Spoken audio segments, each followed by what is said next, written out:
Le budget du ministère du Numérique et de la Digitalisation pour l'année à venir, l'année 2024, est d'un montant de 24 milliards 300 millions environ. Et de ce budget, il faut comprendre qu'il y a à peu près 9 milliards qui seront consacrés aux dépenses de fonctionnement et 15 milliards 3 qui seront donc dévolus aux dépenses en capital.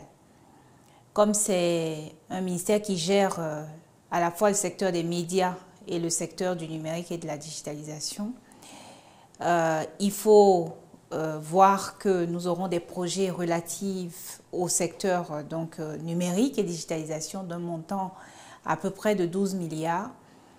Le volet média va prendre un budget d'environ 9 milliards et le reste ira donc sur le budget pour les projets ou les activités de pilotage et de soutien du ministère.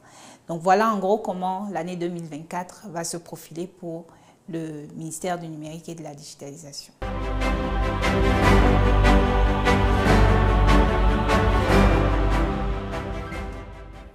Alors pour l'année 2024, beaucoup de priorités. Nous avons bien entendu tout ce qui va tourner autour des infrastructures numériques, le développement des infrastructures, la fibre, l'accélération donc du déploiement de la fibre, plus en fait tout ce qui tourne autour de la connectivité, par exemple des sites administratifs, par exemple de la couverture GSM. Ça a d'ailleurs été une préoccupation majeure de la représentation nationale.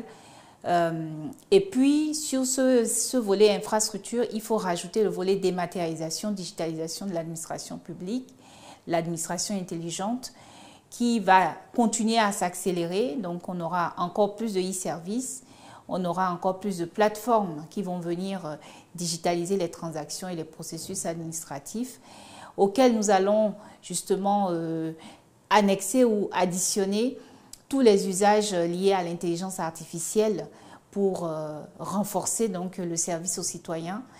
Et puis nous avons bien entendu le volet relatif aux usages numériques, l'école des métiers du numérique avec le développement des compétences et tout ce qui tourne autour de la formation. Nous allons former les jeunes sur les métiers, les nouveaux métiers autour de l'intelligence artificielle, mais aussi des métiers existants. Et sur le volet des médias, nous allons continuer de soutenir la modernisation des médias publics et de renforcer l'accès des citoyens aux médias de qualité, notamment à travers les services de la télévision numérique terrestre.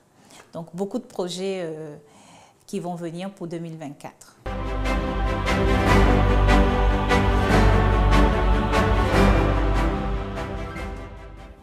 Ça a été comme chaque année un exercice enrichissant, un exercice qui montre, en tout cas en ce qui me concerne, la grande préoccupation de nos députés, de mesdames et messieurs les députés, à ce secteur. J'ai été agréablement marquée par leur connaissance des enjeux du secteur et qu'ils expriment d'ailleurs de façon assez pratique par des préoccupations du quotidien, des préoccupations de nos populations qui ne sont pas nouvelles pour nous puisque l'état des lieux du secteur, on le connaît et c'est d'ailleurs sur cette base que les investissements sont faits.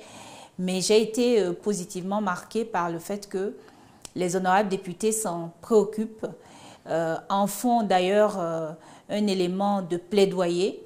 Il y a eu beaucoup de questions, beaucoup aussi de contributions à notre action gouvernementale en ce qui concerne donc le secteur du numérique et des médias. Et cela nous enrichit, c'est quelque chose que nous allons prendre en considération. Et bien entendu, nous restons à disposition des honorables députés pour de futures questions, de futures sessions d'échange. C'est ce que nous leur avons dit. Alors que